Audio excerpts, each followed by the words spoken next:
Hello बच्चों, आज की क्लास में हम लोग स्टार्ट करने वाले हैं 12th क्लास इकोनॉमिक्स के अंदर भारतीय अर्थव्यवस्था के विकास का एक नया चैप्टर जिसका नाम है मानव पूंजी निर्माण।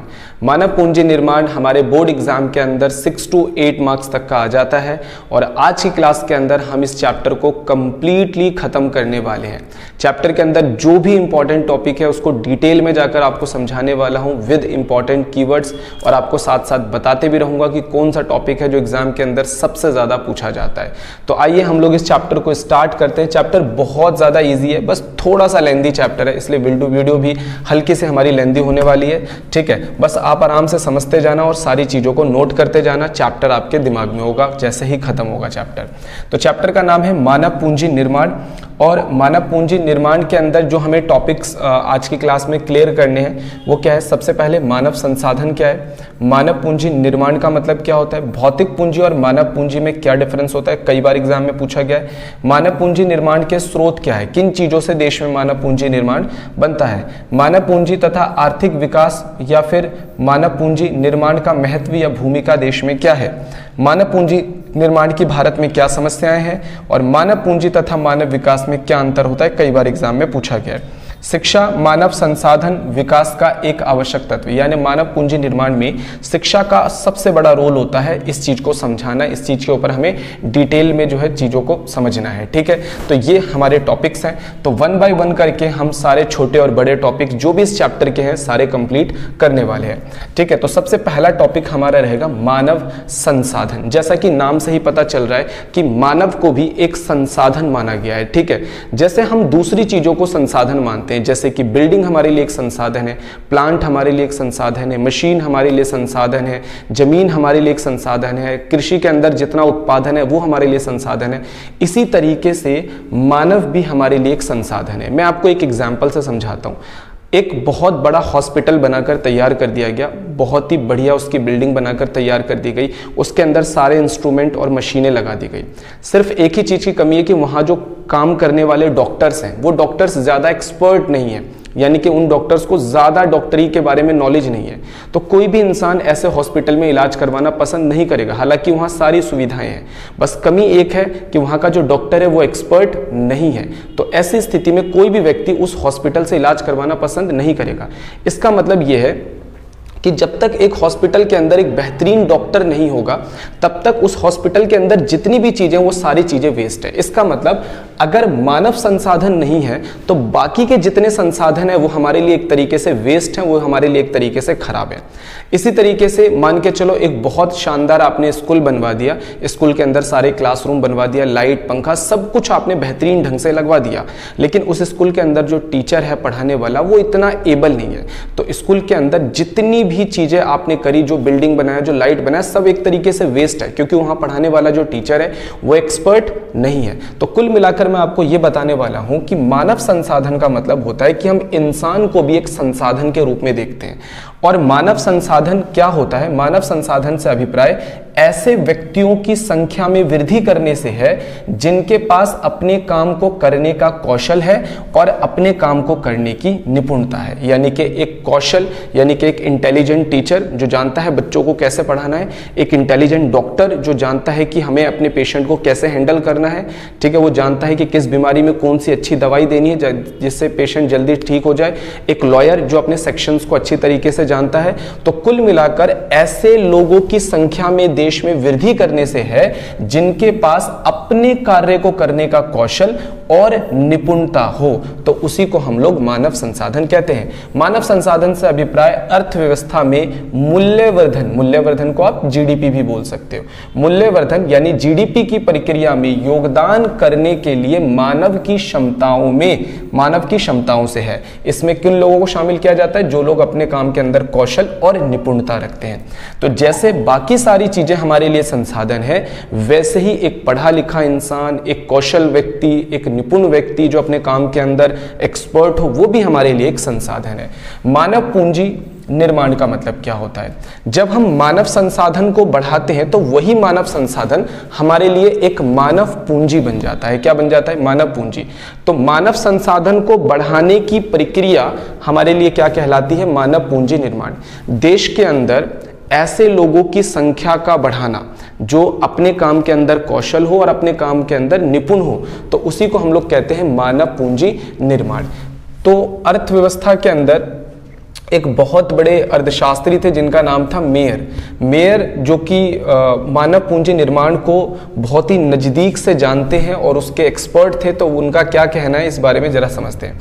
मेयर के शब्दों में मानव पूंजी निर्माण वह प्रक्रिया है, मानव पूंजी निर्माण को क्या बोला गया, एक प्रक्रिया यानी कि एक प्रोसेस है जिसके द्वारा ऐसे व्यक्तियों को पाना, यानी कि ऐसे व्यक्तियों की संख्या में वृद्धि करना है, ऐसे व्यक्तियों की संख्या में वृद्धि करना है जिनके पास अपने काम को करने का कौशल, ठीक है, उनके पास अच्छी शिक्षा और उनके पास अच्छा अनुभव का गुण पाया जाए, जो कि किसी भी देश में आर्थिक और सामाजिक विकास करने में बहुत ही महत्वपूर्ण होता है।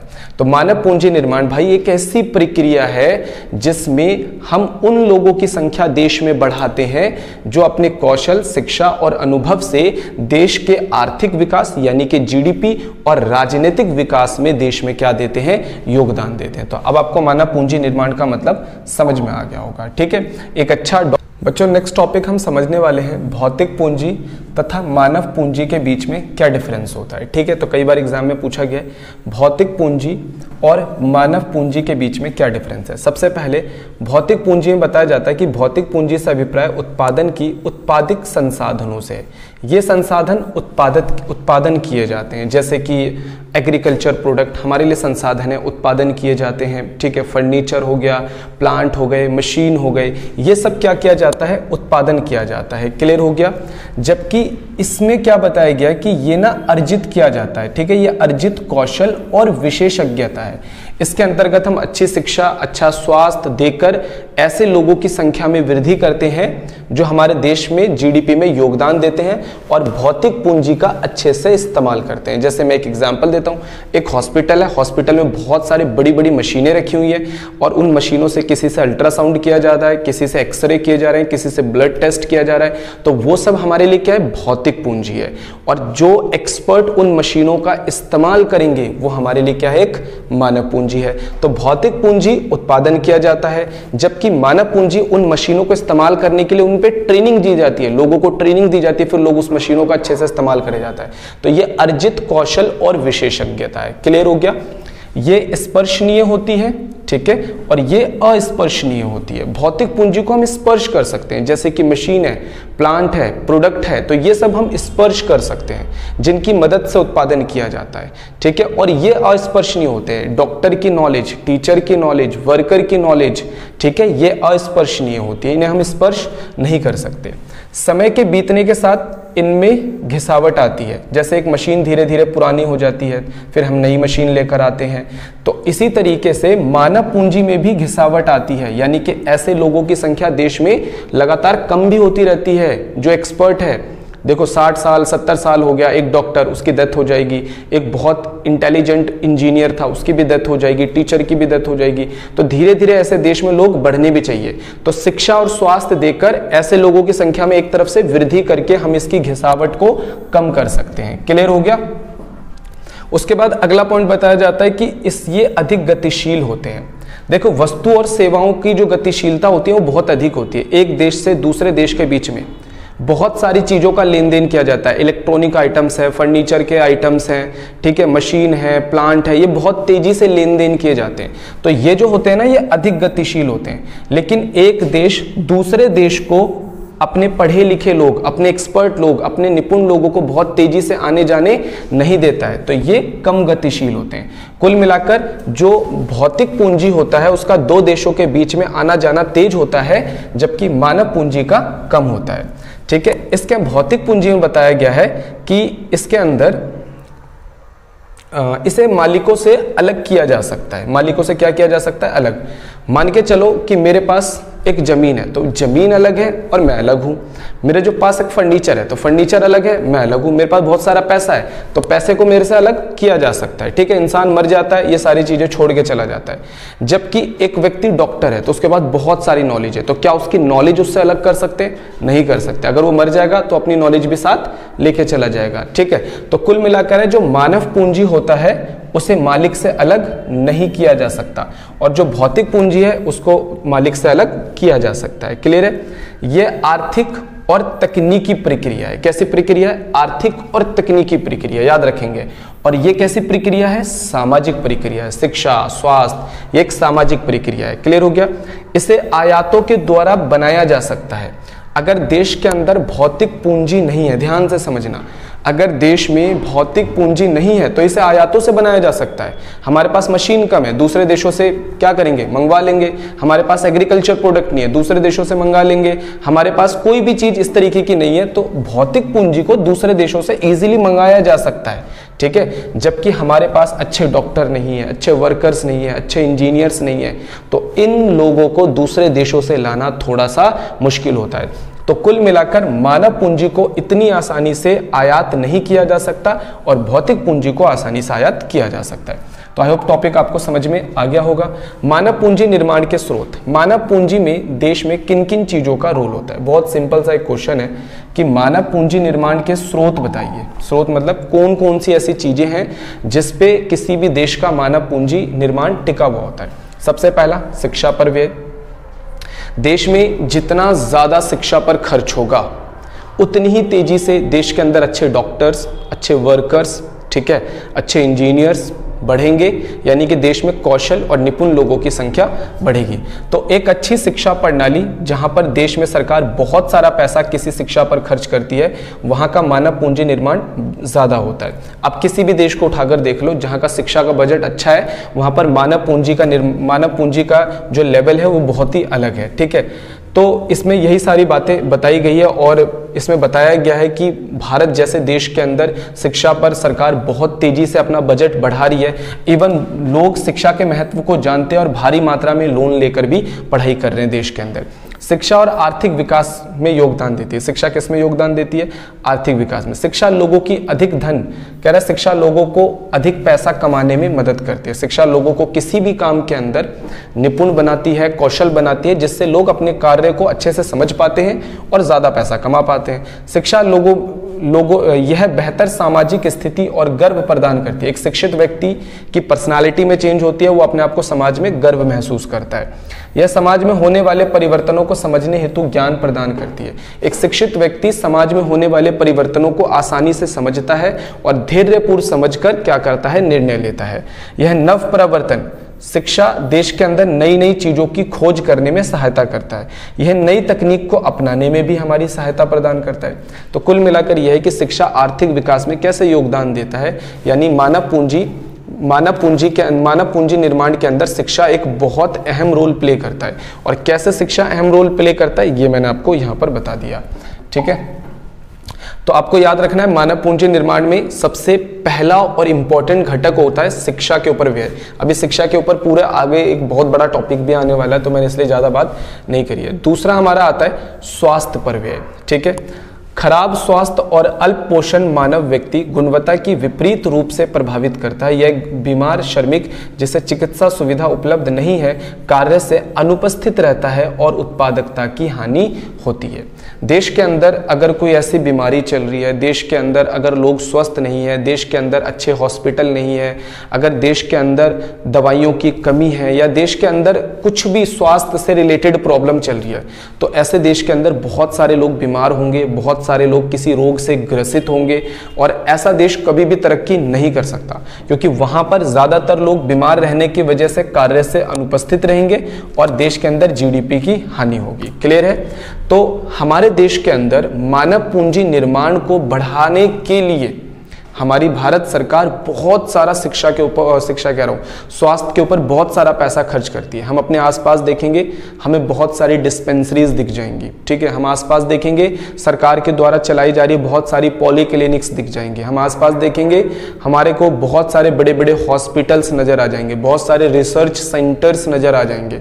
तो गवर्नमेंट इनमें बहुत सारा पैसा खर्चा कर रही है, इनकी साफ सफाई में, इनमें दवाइयों में, इसके अलावा वहाँ जो मशीनें इक्विपमेंट लगी है, वहाँ जो डॉक्टर काम कर रहे हैं और वहाँ जो कर्मचारी काम कर रहे हैं, गवर्नमेंट बहुत सारा पैसा इनके ऊपर खर्च कर रही है।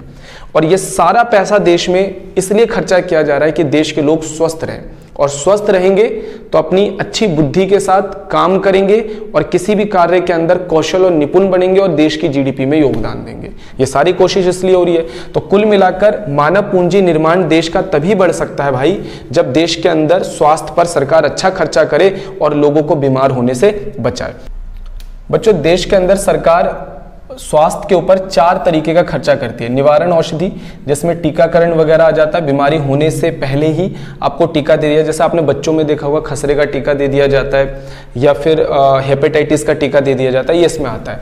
एक होता है रोगनाशक, जैसे आप बीमार हो जाते हो तो आप किसी भी हॉस्पिटल वगैरह में जाकर दवाइयाँ लेते हो, इंजेक्शंस लेते हो, तो ये रोगनाशक है। इसके अलावा सामाजिक औषधि होता है, जैसे अवेयरनेस फैलाना लोगों के बीच में, ठीक है, लोगों को जागरूक करना। इसके अलावा स्वच्छ पीने का पानी का प्रावधान, अच्छी स्वच्छता सुविधा, ठीक है। सामाजिक औषधि में आप ऐसे ही बोल सकते हो, जैसा आपने देखा होगा कभी मलेरिया चलता है, डेंगू चलता है, तो दवाइयों का छिड़काव वगैरह होता है, तो ये सब सामाजिक औषधि वगैरह के अंदर आ जाता है। सरकार स्वास्थ्य पे 4 तरीके से खर्चा कर रही है, निवारण औषधि, रोगनाशक औषधि, सामाजिक औषधि और स्वच्छ पीने के पानी के रूप में भी सरकार बहुत सारा पैसा खर्चा कर रही है। तो कुल मिलाकर स्वास्थ्य के ऊपर सरकार के ये खर्चे देश में किए जा रहे हैं। क्लियर? तो ये मानव पूंजी निर्माण को अगर बढ़ाना है तो देश के अंदर आपको स्वास्थ्य का स्तर भी बढ़ाना पड़ेगा, ठीक है।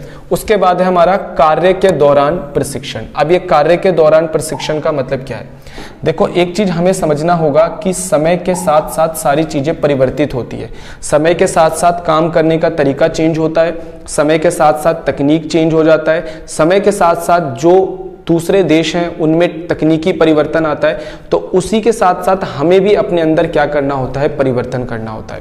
तो ये कार्य के दौरान प्रशिक्षण क्या कहता है? कार्य के दौरान प्रशिक्षण कहता है कि कोई भी व्यक्ति जब कार्य कर रहा होता है तो उसे हमें नई नई चीजें सिखानी चाहिए।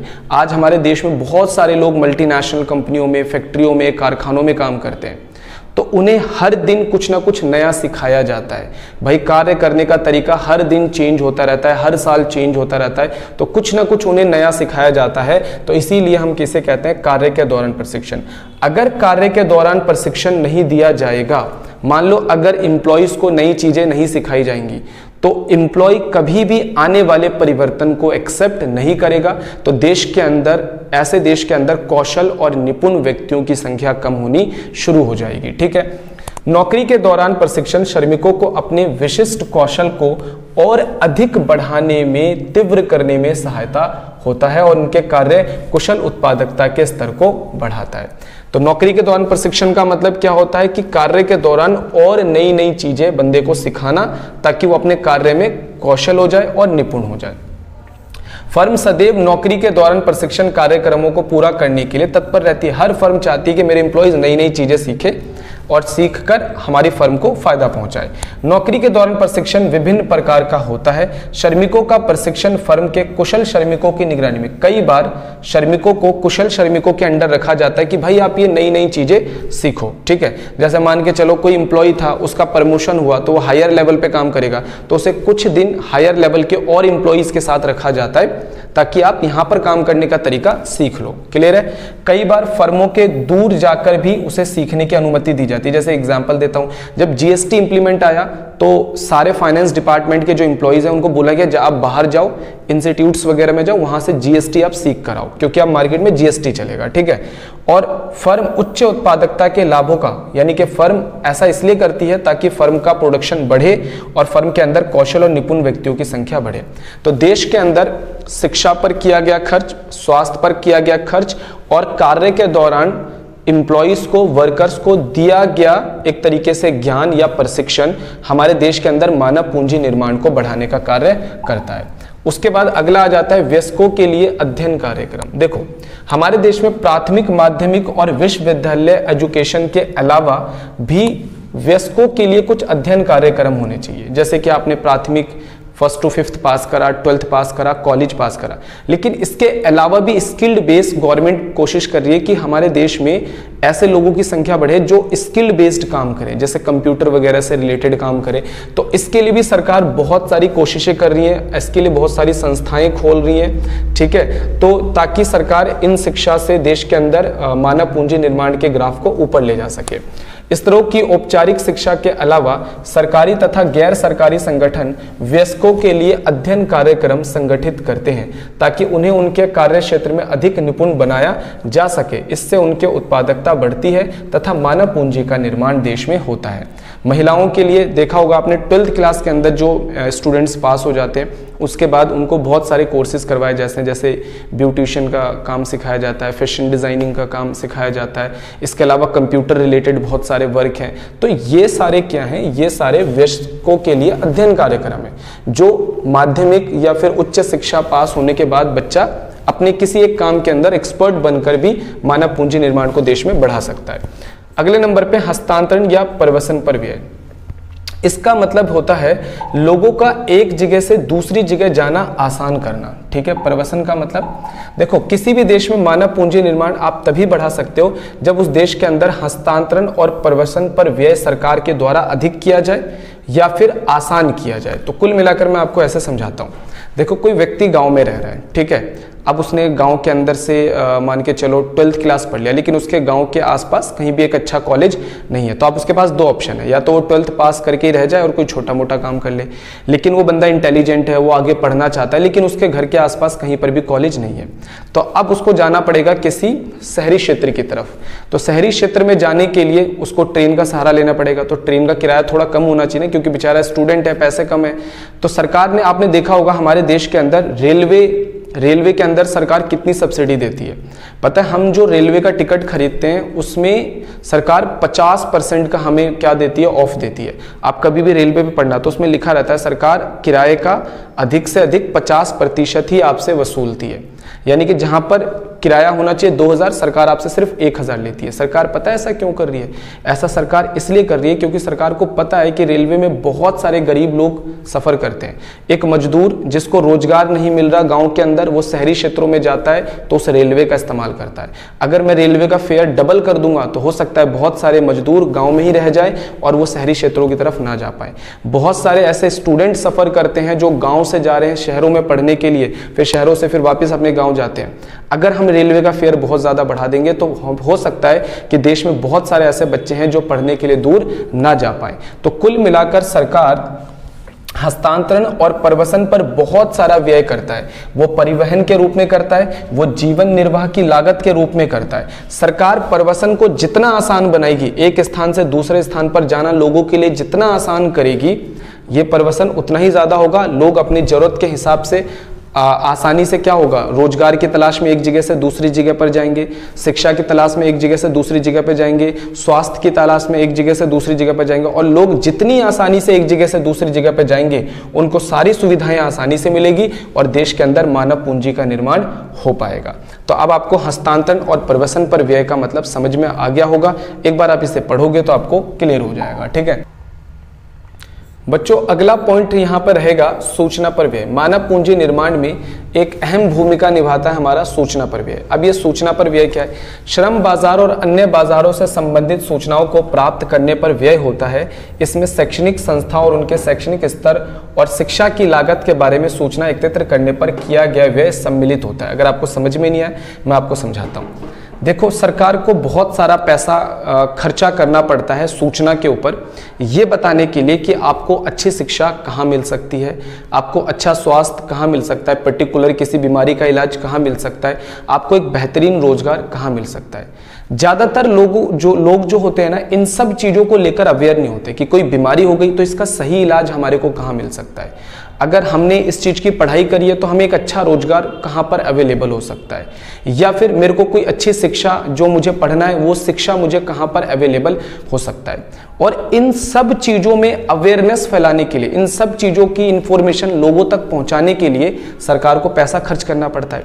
जैसे कि सरकार के ना बहुत सारे कॉलेजेस हैं, तो उन कॉलेज में सरकार कौन सी पढ़ाई करवाती है, सरकार उनमें कौन कौन से कोर्सेज करवा रही है, उनकी फीस क्या है, उसके बाद आपकी जॉब कहाँ लग सकती है, तो उसको बताने के लिए भी सरकार को खर्चा लगता है। क्योंकि सरकार प्रॉपर अपनी वेबसाइट बनाती है, उन वेबसाइट पे सारी चीजें स्टैब्लिश करती है, उसको मेंटेन करने के लिए लोगों को रखती है।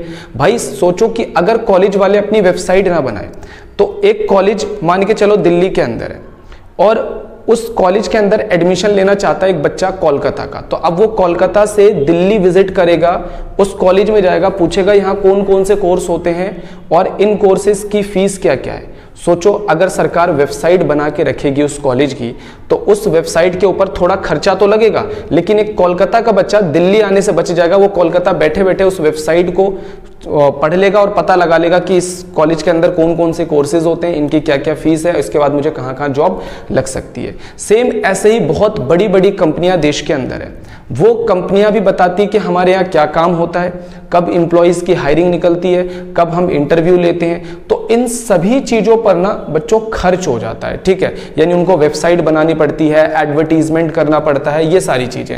तो देश के अंदर अगर मानव पूंजी निर्माण यानी कि कौशल और निपुण व्यक्तियों की संख्या बढ़ानी है, तो हमें शिक्षा को लेकर, स्वास्थ्य को लेकर, इन सभी चीजों को लेकर लोगों में जागरूकता फैलानी होगी। और इस जागरूकता के लिए सरकार को बहुत सारा पैसा व्यय करना पड़ता है, जिसे हम लोग कहते हैं सूचना पर व्यय करना। क्लियर हो गया?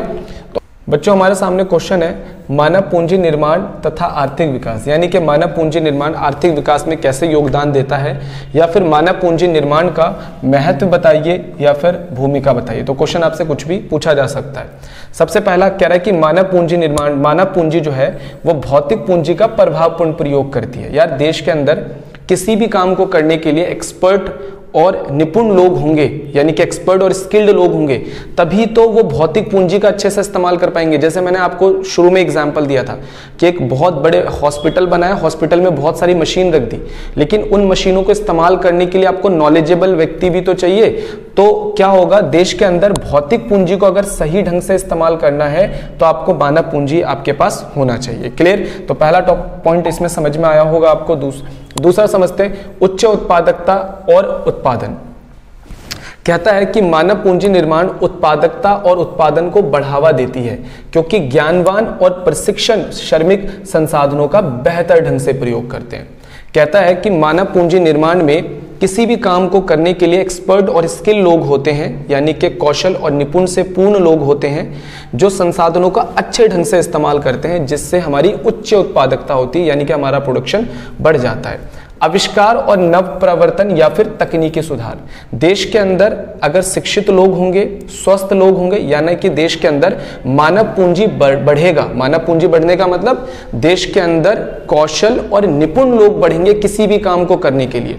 अगर देश में किसी भी काम को करने के लिए एक्सपर्ट लोगों की संख्या बढ़ेगी, तो ऑटोमेटिकली वो जो एक्सपर्ट लोग होंगे वो काम को करने के नए नए तरीके ढूंढेंगे, जिससे देश में नव प्रवर्तन आएगा, और वो काम को करने की नई नई तकनीक ढूंढेंगे, जिससे देश में तकनीकी सुधार भी होगा। तो यही चीज यहां पर लिखी गई है, ठीक है, बहुत सिंपल से पॉइंट्स है। उसके बाद कहता है व्यवहार का आधुनिकरण।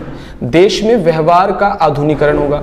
ज्ञानी और प्रशिक्षित शारीरिक रूप से स्वस्थ व्यक्ति समाज में परिवर्तन लाने के लिए प्रभावशाली उपकरण होते हैं। देश के अंदर जो होते हैं ना शिक्षित व्यक्ति, वो देश के अंदर एक तरीके से व्यवहार में लोगों के परिवर्तन लाते हैं या फिर आधुनिकरण लाते हैं। यानी कि देश के अंदर आप देखो, अगर हमारे देश के अंदर शिक्षा अच्छी तरीके से नहीं बढ़ती, तो हमारे कल्चर में बहुत सारी ऐसी चीजें थी, जैसे अब पुरानी परंपराएं थी, प्रथाएं थी, उसके अंदर कितनी सारी बुरी बुरी चीजें थी। तो अच्छी शिक्षा जो होती है वो लोगों को सोचने पर विवश करती है, क्या सही है क्या गलत है। तो हम गलत चीजों को छोड़ते हैं और अच्छी चीजों को अपनाना शुरू कर देते हैं, ठीक है। तो हमारे समाज में एक आधुनिकरण स्टार्ट हो जाता है, ठीक है। जीवन प्रत्याशा में वृद्धि होती है।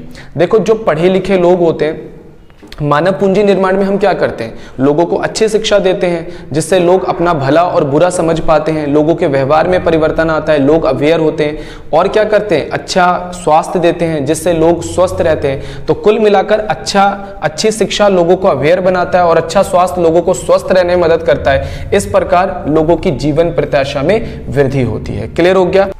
अगला पॉइंट यहाँ पर बताया गया, जनसंख्या वृद्धि पर नियंत्रण। देखो, पढ़े लिखे और शिक्षित लोग जो होते हैं वो अवेयर होते हैं और वो फैमिली प्लानिंग को ढंग से करते हैं। जैसे यह देखा गया है कि शिक्षित व्यक्तियों के परिवार अशिक्षित परिवारों की अपेक्षा में छोटे होते हैं और वो जनसंख्या नियंत्रण को बढ़ावा देते हैं। क्लियर हो गया? तो हमने पढ़ लिया कि मानव पूंजी निर्माण का हमारे देश के ऊपर क्या असर पड़ता है। एक छोटा क्वेश्चन है कि मानव पूंजी निर्माण की हमारे देश में क्या समस्याएं हमारे देश के अंदर मानव पूंजी निर्माण का अगर हम ग्राफ देखें तो दुनिया के विकसित देशों के मुकाबले में कम है, इसके पीछे क्या समस्याएं हमारे सामने आ रही है। सबसे पहला, देश में अपर्याप्त संसाधन होना, यानी कि देश में संसाधनों का कम होना लोगों की अपेक्षा में, ठीक है। उसके अलावा बढ़ती हुई जनसंख्या बढ़ रही है, और जनसंख्या जब बढ़ती है तो सुविधाएं प्रति व्यक्ति कम होती है। जैसा आपने देखा होगा, जनसंख्या तेजी से बढ़ गई, उसके मुकाबले स्कूल और कॉलेज कम पढ़ रहे हैं। जनसंख्याएं तेजी से बढ़ गई, जिसके मुकाबले स्वास्थ्य सेवाएं कम होती जा रही है, हॉस्पिटलों में भीड़ लग रही है बहुत बड़े लेवल पर। तो अगर जनसंख्या बढ़ती है तो प्रति व्यक्ति सुविधाएं कम देखने के लिए मिलती है, जो हमारे मानव पूंजी निर्माण के अंदर तेजी से एक रुकावट बनती है, ठीक है। जनसंख्या अगर देश में बढ़ेगी तो हमारे को आवास सुविधा बढ़ानी पड़ेगी, सफाई का प्रबंध करना पड़ेगा, जल निकासी बढ़ाना पड़ेगा, पेयजल सिस्टम हमारे को बढ़ाना पड़ेगा, हॉस्पिटल, शिक्षा, बिजली आपूर्ति सबको बढ़ाना पड़ता है, और जो कि एक टफ काम हो जाता है, ठीक है। तो जनसंख्या बढ़ने से मानव पूंजी निर्माण हमें कम देखने के लिए मिलता है। प्रतिभा का पलायन का मतलब होता है कि एक व्यक्ति अच्छी शिक्षा किसी देश में प्राप्त करता है, अच्छा स्वास्थ्य प्राप्त करता है। जैसे हमारे देश में कोई बच्चा 1st to 5th तक पढ़ा, फिर 10th पढ़ा, 12th पढ़ा, उसके बाद अच्छी शिक्षा उसने किसी बढ़िया कॉलेज से ली, ठीक है। कभी बीमार हुआ तो हमारे देश के अंदर उसका फ्री में इलाज हुआ, तो हमारी गवर्नमेंट ने उस पर बहुत सारा पैसा इन्वेस्ट कर दिया। लेकिन जब बात जीडीपी में कंट्रीब्यूट करने की आई तो वो किसी और देश में चला गया, किसी विकसित देश में चला गया काम करने के लिए। तो इसे हम लोग कहते हैं प्रतिभा का पलायन। भारत में जन्मे तथा यहाँ शिक्षा तथा प्रशिक्षण प्राप्त करने के बाद विकसित देशों की तरफ प्रस्थान कर जाते हैं, तो इसे हम प्रतिभा पलायन कहते हैं। यहाँ लिखा है बहुत सारे इंजीनियर, डॉक्टर्स ऐसे हैं, है ना, शिक्षा शास्त्री ऐसे हैं जो दूसरे देशों में चले गए पढ़ लिख कर और उन देशों का भला कर रहे हैं। बच्चों, इसमें अगला पॉइंट है हमारा निम्न शैक्षिक मानक। उच्च शिक्षा को फैलाने के जुनून में हम शैक्षिक मानकों की परवाह किए बिना अंधाधुंध विश्वविद्यालय और स्थापित कर रहे हैं, ठीक है। हमारे देश में बहुत तेजी से स्कूल और कॉलेजेस बनते जा रहे हैं, जिसमें अपरिपक्व स्नातक मैं एग्जांपल दे सकता हूं। जैसे 95% वाला भी पास हो रहा है, 33% वाला भी पास हो रहा है। तो 33% वाले की क्या नॉलेज होगी, ये आप लोगों से छुपी हुई नहीं होती। एक विशाल फौज हमारे यहाँ इकट्ठी हो गई है, जिसके तहत पूर्ण कौशल के कारण कार्य कुशलता उत्पादकता के स्तर में गिरावट आ गई है। क्लियर। तो इसे कहते हैं हम लोग निम्न शैक्षिक मानक। ऐसे लोगों की संख्या बढ़ती जा रही है देश में जो सिर्फ डिग्री के लिए पढ़ रहे हैं, जिनके पास डिग्रियां तो आ गई लेकिन उन्हें प्रैक्टिकल नॉलेज बहुत ही कम है, तो इसे कहते हैं निम्न शैक्षिक मानक। हमारे देश में ऐसे लोगों की संख्या काफी तेजी से बढ़ती जा रही है।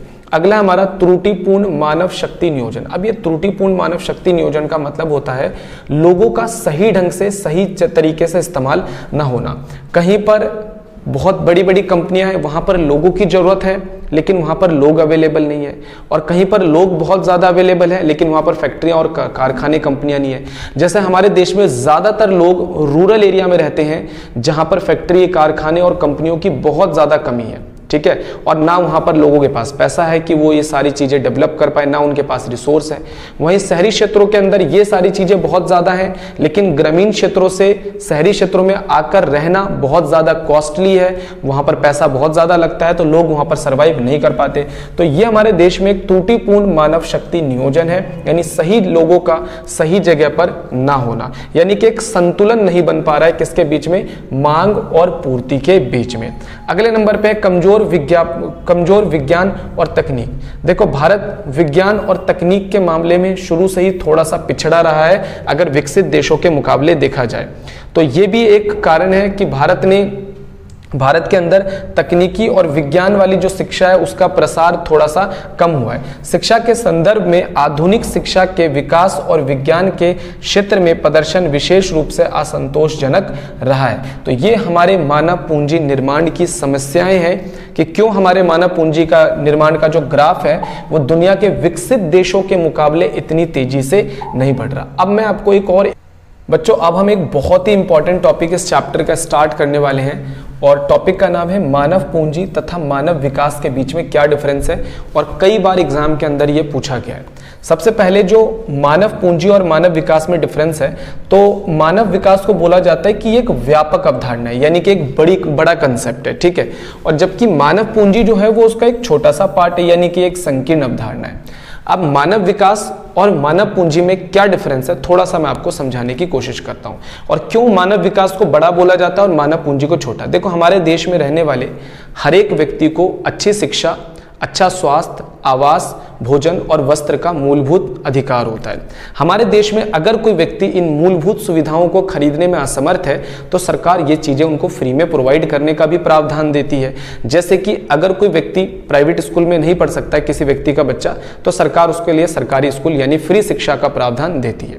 अगर कोई व्यक्ति इलाज नहीं करवा सकता पैसे देकर, तो वो गवर्नमेंट हॉस्पिटल्स में जाकर अपना इलाज करवा सकता है। अगर कोई व्यक्ति भोजन खरीदने में असमर्थ है तो सरकार उसे राशन कार्ड देकर भोजन का भी प्रावधान देती है। तो ये जो है ना, ये सारी मूलभूत सुविधाएं हैं और ये देश के अंदर हर उस व्यक्ति को प्रदान किया जाता है जो इसे करने में असमर्थ है, इसे खरीदने में असमर्थ है। तो इन सब चीजों से देश के अंदर लोगों का मानव विकास होता है। क्या होता है? मानव विकास। तो मानव विकास के अंदर सरकार हर एक व्यक्ति को उसकी मूलभूत सुविधाओं को पूरा करने की गारंटी देती है, जिससे देश में मानव विकास होता है। लेकिन वही व्यक्ति जिसे फ्री में राशन दिया गया, जिसे फ्री में शिक्षा दिया गया, जिसे फ्री में स्वास्थ्य दिया गया, वो आगे चलकर देश की जीडीपी में योगदान देता है। कैसे? क्योंकि वो अच्छी शिक्षा, अच्छा स्वास्थ्य और फ्री में भोजन पाकर देश के अंदर एक्सपर्ट हो गया किसी काम को करने में, यानी कि किसी काम को करने में निपुण हो गया और किसी काम को करने में उसने बहुत ज्यादा ज्ञान हासिल कर लिया, तो वही व्यक्ति देश के अंदर आगे जाकर देश की जीडीपी को बढ़ाने का काम करता है, यानी कि वो देश में मानव पूंजी का काम करने लग जाता है। क्लियर हो गया कि मानव विकास देश के अंदर सभी लोगों के लिए है, जबकि देश के अंदर जब मानव विकास किया जाता है तो उसमें से जो लोग देश के अंदर अच्छी शिक्षा और स्वास्थ्य पाकर हमारी उत्पादकता को बढ़ाने का काम करते हैं, उन्हीं को हम लोग मानव पूंजी कहते हैं। क्लियर हो गया? तो एक तरीके से मानव विकास करते टाइम सरकार ये नहीं सोचती कि देश के अंदर कौन सा बंदा हमें फायदा पहुंचाएगा और कौन सा हमें फायदा नहीं पहुंचाएगा। सरकार सभी को शिक्षा फ्री में देती है, सभी को स्वास्थ्य फ्री में देता है, सभी को भोजन का प्रावधान देता है, साफ सफाई की व्यवस्था सभी के लिए देश के अंदर की जाती है।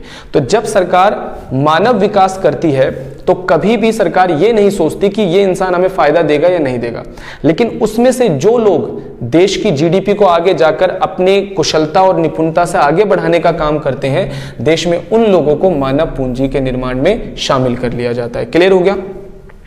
तो एक बार मानव पूंजी शिक्षा और स्वास्थ्य को श्रम उत्पादकता को बढ़ाने का एक साधन मानती है, जबकि मानव विकास में शिक्षा और स्वास्थ्य मानव के साथ जुड़े हुए केवल वे लोग जिनमें पढ़ने लिखने और स्वास्थ्य जीवन जीने की योग्यता होगी, तभी वे उनके महत्व के अनुसार अन्य चयन करने में समर्थ होंगे।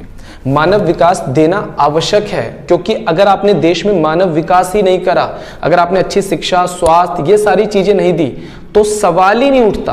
अगर आपने देश के अंदर लोगों को अच्छी शिक्षा नहीं दिया, अच्छा स्वास्थ्य नहीं दिया, अगर जो लोग भोजन में असमर्थ है उनको भोजन नहीं दिया, उनके लिए साफ सफाई की व्यवस्था नहीं करी, तो ये सवाल ही नहीं उठता कि लोग देश के अंदर क्या हो जाएंगे, एक्सपर्ट हो जाएंगे या स्किल्ड हो जाएंगे, यानी निपुण और ज्ञानवान बनेंगे। ठीक है? तो अगर आप मानव विकास नहीं करते हो तो आप समझ जाना मानव पूंजी तो हो ही नहीं सकता। ठीक है? तो इसका मतलब मानव विकास करोगे तभी देश के अंदर मानव पूंजी का निर्माण होगा। तो मानव पूंजी का निर्माण करने के लिए मानव विकास एक शर्त है, यानी कि मानव विकास बड़ा है और मानव पूंजी छोटा है। जब देश के अंदर सरकार मानव विकास करती है तो वो ये नहीं देखती कि देश में कौन सा व्यक्ति है जो उससे फायदा पहुंचाएगा, नहीं, क्योंकि देश के अंदर से बहुत सारे ऐसे लोग भी हैं जो अच्छी शिक्षा ग्रहण करते हैं, अच्छा स्वास्थ्य ग्रहण करते हैं और जाकर किसी और देश के लिए काम करते हैं, यानी कि उनका मानव विकास तो हमारे देश में हुआ, लेकिन वो मानव पूंजी बन गए कहां? किसी और देश की। लेकिन मानव विकास करते टाइम सरकार ये चीज नहीं देखती कि कौन व्यक्ति हमें फायदा पहुंचाएगा, नहीं पहुंचाएगा। उसमें से जो व्यक्ति देश की तरक्की के लिए काम करता है उससे हम लोग मानव पूंजी के अंदर शामिल कर लेते हैं। इस प्रकार मानव विकास में ज्यादा लोगों की संख्या होती है, जबकि मानव पूंजी में लोगों की संख्या कम हो जाती है। इसीलिए मानव पूंजी एक बड़ी अवधारणा है और मानव विकास एक बड़ी अवधारणा है और मानव पूंजी एक छोटी अवधारणा है। तो आई होप आपको समझ में आ गया होगा कि दोनों के बीच में क्या डिफरेंस है। ठीक है बच्चों, एक नया टॉपिक हम स्टार्ट कर रहे हैं, शिक्षा मानव संसाधन विकास का एक आवश्यक तत्व। मानव संसाधन विकास या मानव पूंजी निर्माण के अंदर शिक्षा, स्वास्थ्य, कई सारे तत्व हैं, लेकिन हम सबसे इंपॉर्टेंट तत्व यहाँ पर शिक्षा के बारे में बात करने वाले हैं और उसके बारे में थोड़ा सा डिटेल में पढ़ने वाले, क्योंकि यही हमारे सिलेबस के अंदर है। सबसे पहले शिक्षा मानव संसाधन विकास का एक बहुत ही अहम तत्व है। शिक्षा के अंदर क्या क्या आता है? अध्यापन, पढ़ना लिखना, ठीक है, इसके अलावा प्रशिक्षण तथा अभिगमन, यानी कि नई नई चीजों को सीखना। तो ये सारी चीजें शिक्षा के अंदर आती है। प्रक्रिया है जिसके द्वारा स्कूलों तथा कॉलेज में ज्ञान को सुधार तथा कौशल और विकास किया जाता है। शिक्षा आर्थिक और सामाजिक दोनों में परिवर्तन की एक अंतरधारा है देश के अंदर। विश्व के अन्य देशों की तुलना में भारत में शिक्षा का विस्तार इतना उत्साहवर्धन नहीं हुआ है, यानी भारत दुनिया के दूसरे देशों के मुकाबले शिक्षा का जो है स्तर है थोड़ा सा नीचे बना हुआ है। अगर आज भी हम 2011 का एक डाटा है, आज भी हम देखें भारत के अंदर, तो भारत की जो साक्षरता दर है वो 74.04% है, जबकि विकसित देशों की साक्षरता दर 90 से 95% है। साक्षरता दर का मतलब होता है जो पढ़ना और लिखना जानते हैं। हमारे देश में जो पढ़ना और लिखना जानते हैं वो 74.4% उनकी जनसंख्या है जो 2011 के मुकाबले। हालांकि डाटा अब काफी ज्यादा चेंज हो गया, अभी रिसेंट का डाटा आया नहीं है, ठीक है। और विकसित देशों के अंदर यही डाटा 90 से 95% है, ठीक है, जो पढ़ना और लिखना जानते हैं। हालांकि आजादी के टाइम ये डाटा बहुत कम था, 16%, जो कि आपको पता ही है, ठीक है, लेकिन अब काफी ज्यादा सुधार हुआ, लेकिन फिर भी अभी विकसित देशों के मुकाबले काफी कम है। शिक्षा तथा साक्षरता समरूप शब्द नहीं है। देखो शिक्षा जो होता है ना उसका स्तर होता है, जैसा आपने प्राथमिक पढ़ा होगा, 1ली से 5वीं ये शिक्षा का स्तर है, फिर 6th क्लास से 12th क्लास तक ये माध्यमिक शिक्षा है, उसके बाद उच्च स्तर जो कॉलेज वगैरह होती है ये उच्च स्तर शिक्षा। शिक्षा का एक स्तर होता है। अगर कोई व्यक्ति शिक्षित है ना तो वो साक्षर तो होगा ही होगा। साक्षरता का मतलब क्या होता है कि अगर कोई व्यक्ति किसी एक लैंग्वेज में पढ़ना और लिखना जानता है तो उसे हम साक्षर मान लेते हैं। तो अगर कोई व्यक्ति शिक्षित है तो साक्षर तो अपने आप ही होगा, क्लियर। लेकिन अगर कोई व्यक्ति साक्षर है तो जरूरी नहीं कि वो शिक्षित होगा। अगर कोई इंसान कभी पढ़ने लिखने नहीं गया, स्कूल नहीं गया, लेकिन उसे किसी एक लैंग्वेज में पढ़ना और लिखना आता है तो वो शिक्षित नहीं है, वो साक्षर है। क्लियर हो गया। तो साक्षरता जो है छोटी टर्म है और शिक्षा जो है वो एक बड़ी टर्म है। साक्षरता की तुलना में शिक्षा एक अधिक विस्तृत अवधारणा है। साक्षरता से अभिप्राय केवल पढ़ने और लिखने की योग्यता से, जबकि इसके विपरीत शिक्षा के निम्न तीन प्रकार के हैं। प्राथमिक शिक्षा यानी कि 3 स्तर पे होते हैं, प्राथमिक, माध्यमिक और उच्चतर शिक्षा। क्लियर हो गया। तो ये चीज आपको क्लियर हो गया होगा साक्षरता और शिक्षा के बीच में क्या डिफरेंस है। बच्चों टॉपिक आ जाता है शिक्षा का महत्व तथा इसके उद्देश्य। अब ये बोल रहा है इस क्वेश्चन के अंदर कि शिक्षा का क्या महत्व होता है। देखो शिक्षा लोगों को एक जिम्मेदार नागरिक बनाता है, ठीक है, अच्छे और बुरे की समझ आती है लोगों के अंदर। शिक्षा विज्ञान तथा प्रौद्योगिकी को विकसित करता है देश के अंदर। जो शिक्षित लोग होते हैं वो नव प्रवर्तन करते हैं, तकनीकी सुधार करते हैं और नई तकनीक को बढ़ावा देते हैं। शिक्षा देश के अंदर सभी प्रदेशों को प्राकृतिक तथा मानवीय संसाधनों का उपयोग में सहायता करती है। जो शिक्षित व्यक्ति होता है वो सभी संसाधनों को अच्छे ढंग से इस्तेमाल करना जानता है। शिक्षा लोगों का मानसिक विकास करता है, क्या सही है क्या गलत है। अच्छा, शिक्षा जो होता है ना देश के अंदर वो सहभागिता दर को भी बढ़ाता है। सहभागिता दर मतलब अगर फैमिली के अंदर 5 लोग पढ़े लिखे हैं तो 5 जॉब करेंगे ना, ठीक है। पढ़े लिखे लोग जो होते हैं वो ज्यादा कार्य को वो देते हैं। तुमने देखा होगा जिन फैमिलीज के अंदर मान के चलो कोई ऐसा है जिसके मम्मी और पापा दोनों पढ़े लिखे हैं तो दोनों अक्सर जॉब करेंगे। अगर मान लो मम्मी पढ़ी लिखी नहीं है तो बेचारी उनको जॉब नहीं मिलती आसानी से, इसलिए उसके फादर ही जॉब करते हैं। तो सहभागिता, जिन फैमिलीज के अंदर लोग पढ़े लिखे ज्यादा होते हैं उनकी सहभागिता ज्यादा होती है, उनके फैमिली में इनकम ज्यादा होती है, जॉब करने वाले लोग ज्यादा होते हैं। यह नागरिकों को सांस्कृतिक स्तर को उच्च बनाने में सहायता होती है। पढ़े लिखे लोग अपने कल्चर को लेकर, अपनी संस्कृति को लेकर बहुत ज़्यादा अवेयर होते हैं, बुरी चीज़ों को छोड़ते हैं, अच्छी चीज़ों को अपनाते हैं।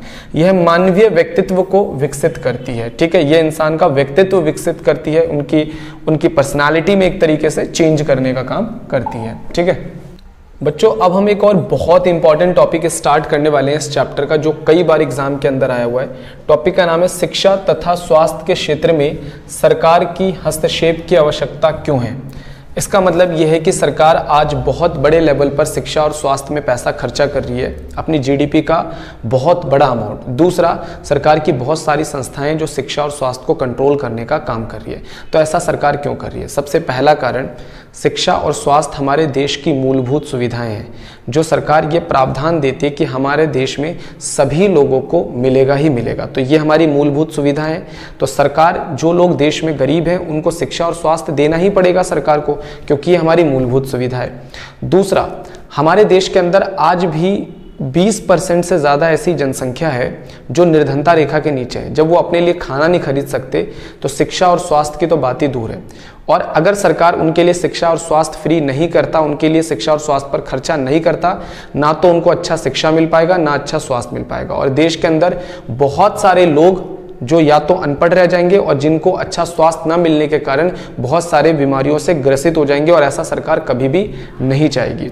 इसके अलावा देश के अंदर अगर सरकार शिक्षा और स्वास्थ्य का निजीकरण आज कर देती है तो सभी निजी संस्थाएं लाभ कमाने के उद्देश्य से सिर्फ काम करेगी, और अच्छी शिक्षा और अच्छा स्वास्थ्य सिर्फ देश के अंदर अमीर लोगों को ही मिलेगा, जिससे हमारे देश के अंदर एक सामाजिक बंटवारा हो जाएगा। गरीब और गरीब होते चले जाएंगे, अमीर और अमीर होते चले जाएंगे।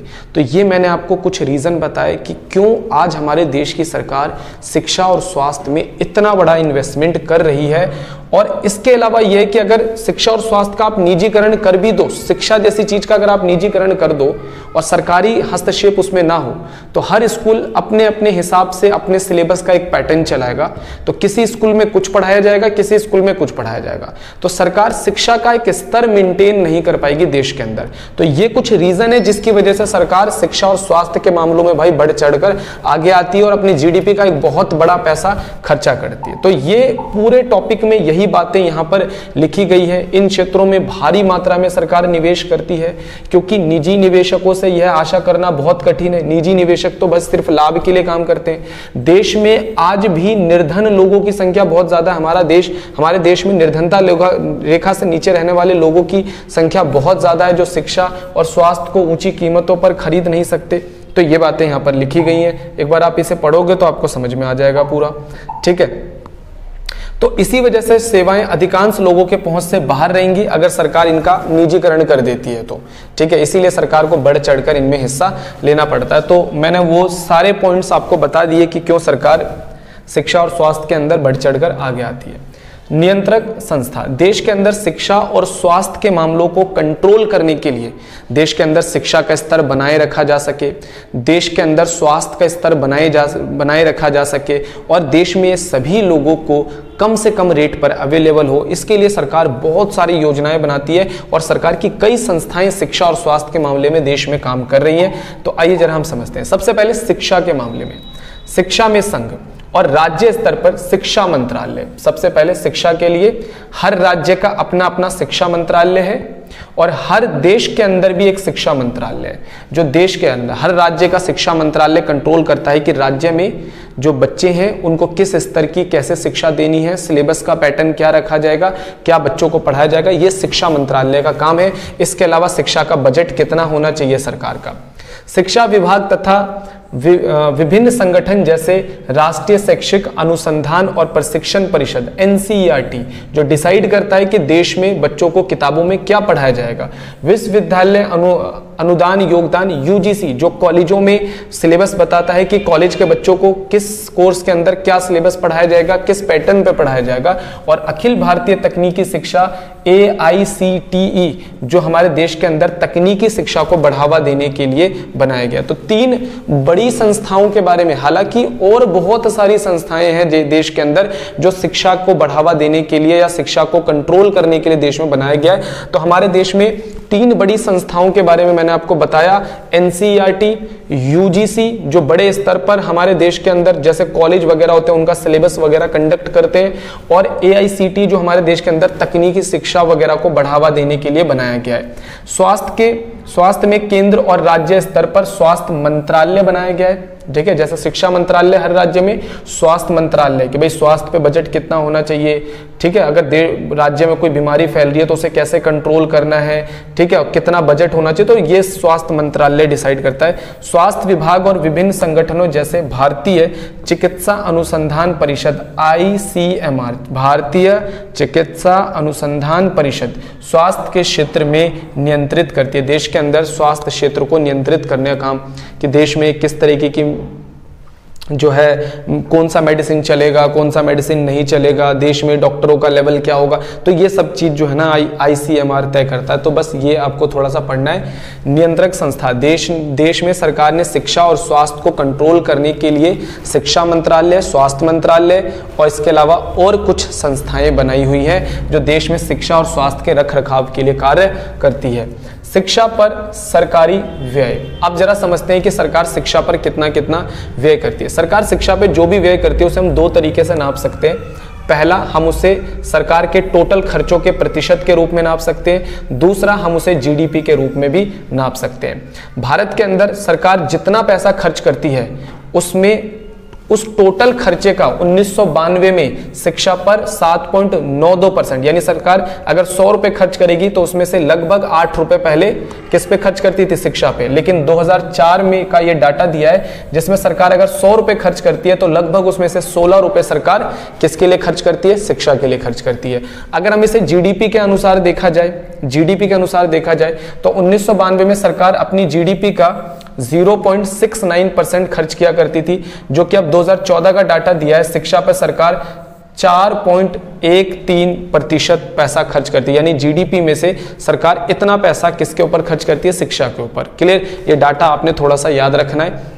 इस बारे में महत्वपूर्ण बिंदु, सरकारी व्यय के बारे में महत्वपूर्ण बिंदु देखो, मैं आपको ऐसे ही समझा देता हूं। हमारी शिक्षा 3 स्तर पे होता है, प्राथमिक शिक्षा, माध्यमिक शिक्षा और उसके बाद आ जाता है उच्चतर शिक्षा।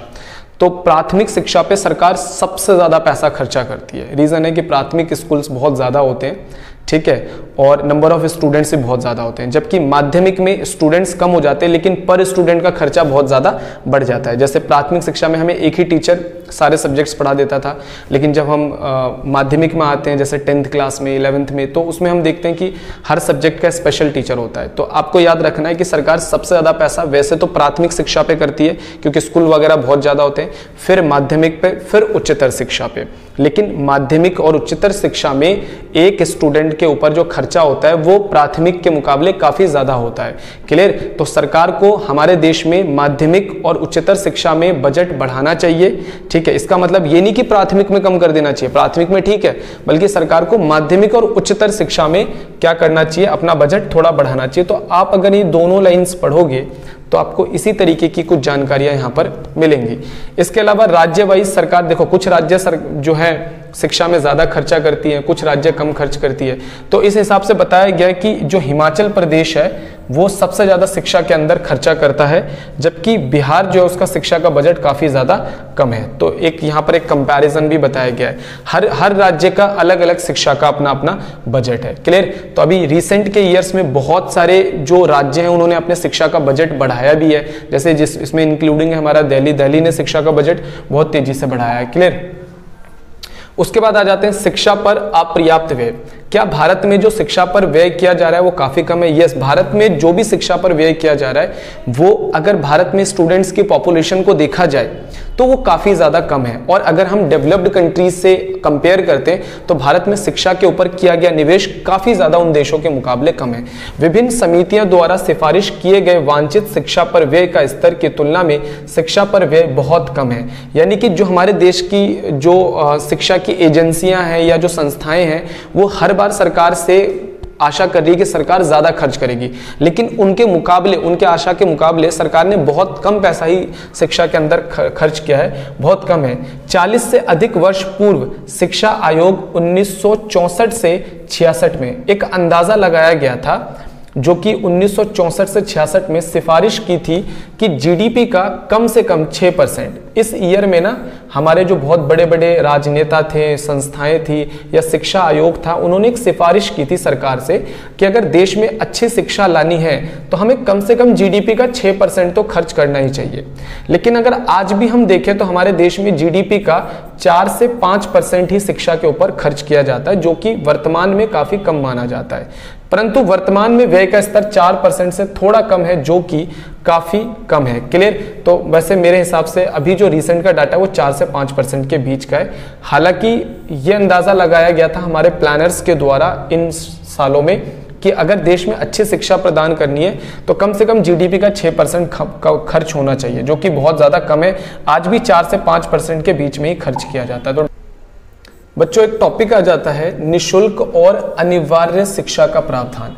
भारत सरकार ने शिक्षा को निशुल्क और अनिवार्य करने के लिए भी काफ़ी सारी कोशिशें करी हैं। थोड़ा सा हम उन कोशिशों के बारे में पढ़ लेते हैं। पहले पॉइंट में, भारत की सरकार द्वारा 1998 में गठित तापस मजूमदार कमेटी, इस कमेटी का नाम याद रख लेना, 1998 में बनाया गया था। ये कमेटी क्यों बनाया गया था? ये कमेटी बनाया गया था ताकि शिक्षा के स्तर को बढ़ाया जा सके, शिक्षा के बजट का अनुमान लगाया जा सके और ये सरकार को एक रिपोर्ट कर सके कि अच्छी शिक्षा के लिए देश में कितना पैसा खर्च होना चाहिए। ठीक है, 1998 में एक तापस मजूमदार कमेटी बनाया गया जिसका अनुमान था कि अगर 6 से 14 वर्ष के सभी बच्चों को देश में अगले 10 सालों तक अगर अच्छी शिक्षा देनी है, अगले 10 सालों तक, यानी हम लगा सकते हैं 1998-99 से लेकर 2006-07, ठीक है, या आप वो बोल सकते हो 1998 से 2006 या फिर 1999 से 2007, यानी कि अगर 10 सालों तक, इस कमेटी ने ये बताया सरकार को, मजूमदार कमेटी ने ये बताया 1998 के अंदर जो गठित हुई थी, उन्होंने बताया कि अगर देश में 6 से लेकर 14 वर्ष के आयु के सभी बच्चों को अगर शिक्षा देनी है तो अगले 10 सालों में सरकार को लगभग 1.37 लाख करोड़ रुपए खर्च करने पड़ेंगे। क्लियर हुआ? इन्होंने एक रिपोर्ट दी थी। ठीक है, सेकंड पॉइंट में बताया गया 2009 में भारत की सरकार ने 6 से 14 वर्ष की आयु के वर्ग के सभी बच्चों के लिए निशुल्क और अनिवार्य शिक्षा का मौलिक अधिकार बना दिया। ठीक है, 6 से 14 वर्ष निशुल्क, इसका मतलब यह है कि पहले ना स्कूलों में थोड़ी बहुत फीस लगती थी, लेकिन 6 से 14 वर्ष के बाद सरकारी स्कूलों में पढ़ने वाले हर एक व्यक्ति को 0 फीस पर पढ़ाया जाएगा। इसके अलावा बहुत सारी स्कॉलरशिप तो दी जाती है, फ्री में किताबें भी दी जाती है, ड्रेसेस के पैसे भी दिए जाते हैं। तो एक तरीके से निशुल्क शिक्षा को बढ़ावा दिया गया 2009 के अंदर। क्लियर? इसके अलावा भारत सरकार ने सभी संघीय करों पर 2% शिक्षा कर, इसके अलावा सरकार ने ना जितने भी टैक्सेस लगते हैं, चाहे आप इनकम टैक्स पे कर रहे हो, चाहे आप जीएसटी पे कर रहे हो, सारे टैक्सेस पे सरकार ने 2 अलग से टैक्स लगाने भी शुरू कर दिए एजुकेशन पे। एक था हमारा एजुकेशन सेस जो कि 2% था, एक है हमारा हायर एजुकेशन सेस जो कि 1% है, हालांकि इसके बारे में लिखा नहीं गया है। तो सरकार ने शिक्षा को मुफ्त करने के लिए और अनिवार्य करने के लिए काफी सारी कोशिशें करी है। 1998 में तापस मजूमदार कमेटी बनाई जिन्होंने बताया कि अगले 10 सालों में 6 से 14 वर्ष के आयु के अगर सभी बच्चों को शिक्षा देनी है तो इतना पैसा का एस्टिमेशन है, इतना पैसा लगेगा देश के अंदर। 2009 के अंदर हमने 6 से लेकर 14 वर्ष के आयु के सभी बच्चों के लिए निशुल्क शिक्षा कर दी, 1 रुपए भी पैसा नहीं लगेगा अगर आप स्कूलों में पढ़ना चाहते हो। इसके अलावा हमने कई सारे टैक्स एजुकेशन के नाम पे लोगों से वसूलना शुरू कर दिया, जैसे जिसमें एजुकेशन सेस था, हायर एजुकेशन सेस था। ठीक है, तो ये सारी चीजें हैं। क्लियर? अब आ जाते हैं भारत में, अब एक क्वेश्चन आ जाता है भारत में शैक्षिक प्राप्तियां। ठीक है, भारत में इतनी सारी कोशिशें की गई शिक्षा को लेकर, तो क्या उसकी कुछ प्राप्तियां हुई या फिर नहीं हुई? देखो, ये जो क्वेश्चन आता है ना एग्जाम के अंदर, ऐसा आपको डाटा दे देता है और फिर इस डाटा से कुछ कंक्लूजन पूछता है, तो आंसर आपके पीछे वाले रहेंगे। जैसे आपसे पूछा जाए कि भारत के अंदर साक्षरता दर बढ़ गया तो सरकार ने क्या करा, तो आप फिर सरकार की कोशिशों के बारे में लिखना, वही मजूमदार कमेटी के बारे में आपको लिखना है। ठीक है, इसके अलावा सर्व शिक्षा अभियान भारत ने चलाया, तो कुछ जो कार्यक्रम भारत सरकार ने चलाए उनके बारे में लिखना, भारत सरकार की कोशिशों के बारे में आपको लिखना है। तो इस तरह के क्वेश्चन जब भी आते हैं ना, तो वो इनका कंक्लूजन पूछता है, इन डाटाओं के पीछे के जो कारण है वो पूछता है। ठीक है, तो ये क्वेश्चन क्या है, वयस्क साक्षरता दर, यानी कि जो 15 वर्ष से अधिक लोग हैं, ऐसे कितने लोग हैं जो 1990 में पढ़ना और लिखना जानते थे और 2017 में कितने हो गए? पुरुष 61.9% लोग ऐसे थे जो पढ़ना और लिखना जानते थे, जो अब 82% हो चुके हैं, और महिलाएं जो 37.9 थी अब 66% हो चुकी हैं। क्लियर हो गया? प्राथमिक संपूर्ण दर, यानी कि ऐसे कितने लोग बच्चे हैं जो पहली से 5वीं जो शिक्षा है उसको पूरा करते हैं? पुरुष 78% 1990 में पूरा करते थे, अब 93% हो गया। महिलाएं 61% पूरा करती थी, जो अब 96% हो चुका है। ठीक है, इसके अलावा है युवा साक्षरता दर। युवा साक्षरता दर 15 से 24 वर्ष के उम्र के कितने ऐसे लोग हैं जो पहले पढ़ना लिखना जानते थे और अब कितने हो गए? पुरुष 76.6% थे, अब बढ़कर 93%, और महिलाएं 54.2 थी, अब बढ़कर 90%। तो कुल मिलाकर शिक्षा के स्तर में काफी ज्यादा वृद्धि देखने के लिए मिली है, और ये सब हो पाया है सरकार की नीतियों की वजह से और सरकार की कोशिशों की वजह से और सरकार के लगातार बढ़ते हुए जो हमारे क्या नाम है शिक्षा है उसके ऊपर बढ़ते हुए खर्चों की वजह से। लेकिन अभी भी अगर हम इसे विकसित देशों के मुकाबले कंपैरिजन करते हैं तो काफ़ी ज़्यादा कम है और भारत सरकार को और ज़्यादा शिक्षा के मामले में अचीवमेंट्स करने की अभी ज़रूरत है। ठीक बच्चों, अब हम स्टार्ट करने वाले हैं इस चैप्टर का सबसे आखिरी और सिंपल सा टॉपिक जिसका नाम है शिक्षा अभी भी भारत के लिए एक चुनौतीपूर्ण समस्या है। कई बार एग्जाम के अंदर मैंने इस क्वेश्चन को देखा है। तो क्या भारत जैसे देश के लिए आज भी शिक्षा चुनौती? यस, अगर हम विकसित देशों के मुकाबले देखें तो आज भी हम शिक्षा के मामले में बहुत ज़्यादा पीछे खड़े हैं।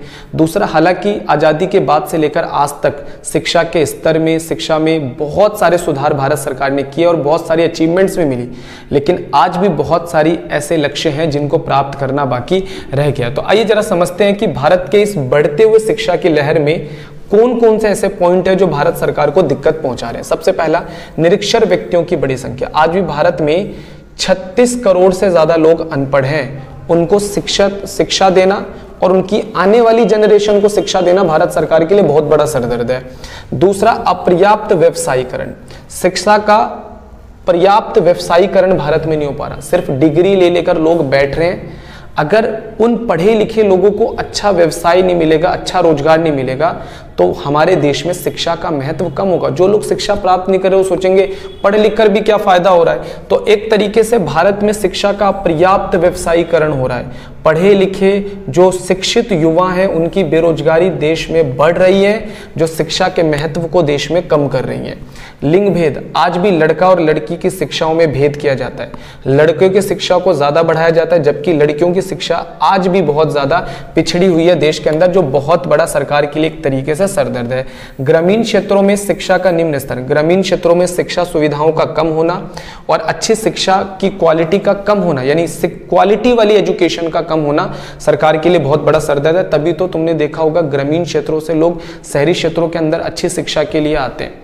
क्यों? क्योंकि ग्रामीण क्षेत्रों में इन चीजों का अभाव है। बहुत बड़े लेवल पर ग्रामीण क्षेत्रों में लोग रहते हैं, क्योंकि अब अगर शहरी क्षेत्रों के मुकाबले देखोगे तो ज्यादातर लोग तो ग्रामीण क्षेत्रों में रहते हैं और ग्रामीण क्षेत्रों में सभी लोगों के पास इतना पैसा नहीं है कि वो आकर शहरी क्षेत्रों में पढ़ाई कर सके। जो कारण है कि भारत में आज भी बहुत बड़े स्तर पर जो युवा हैं या बहुत सारे स्टूडेंट्स हैं अपनी पढ़ाई बीच में छोड़ देते हैं या अच्छी शिक्षा प्राप्त नहीं कर पाते हैं, जो भारत सरकार के लिए एक बहुत बड़ा सरदर्द है कि भाई ग्रामीण क्षेत्रों में भी ऐसी एजुकेशन प्रोवाइड की जाए जो शहरी क्षेत्रों के अंदर है। शिक्षा का निजीकरण, तेजी से भारत के अंदर शिक्षा का निजीकरण है। भारत सरकार क्या करवा रही है? प्राथमिक शिक्षा पे खर्च कर रही है और माध्यमिक पे खर्च कर रही है, उच्च शिक्षा पे खर्च कर रही है, लेकिन ऐसे बहुत सारे मार्केट के अंदर बहुत सारे प्रोफेशनल कोर्सेज हैं, कंप्यूटर रिलेटेड कोर्सेज हैं या और बहुत सारे कोर्सेज हैं जिसमें भारत सरकार का रोल बिल्कुल ना के बराबर है। तो ऐसी शिक्षा जो करियर ओरिएंटेड हैं, जो एक तरीके से बोल सकते हैं कि लोगों को जॉब दिलाने में या जॉब लेने में मदद करती है, ऐसी शिक्षा भारत सरकार की तरफ से बहुत कम है। वो सारी शिक्षा निजी लोगों के हाथ में है और निजी लोगों के हाथ में तो इसलिए सिर्फ वो अमीरों के हाथ ही लग पाती है, जिनके पास पैसा है उनके हाथ लग पाती है। शिक्षा पर कम सरकारी खर्च, हालांकि आपको मैंने बताया भी था कि भारत सरकार में जो पहले के प्लानर्स थे, इकोनॉमिस्ट थे, उनका कहना था कि अच्छी शिक्षा के लिए भारत में जीडीपी का कम से कम 6% खर्च होना चाहिए, जो कि आज भी भारत में नहीं हो रहा, 4 से 5% के बीच में हो रहा है। क्लियर? तो ये सारी चीजें हैं जो शिक्षा के अंदर भारत सरकार के सामने एक तरीके से एक समस्या के रूप में सामने आ रही है। अच्छी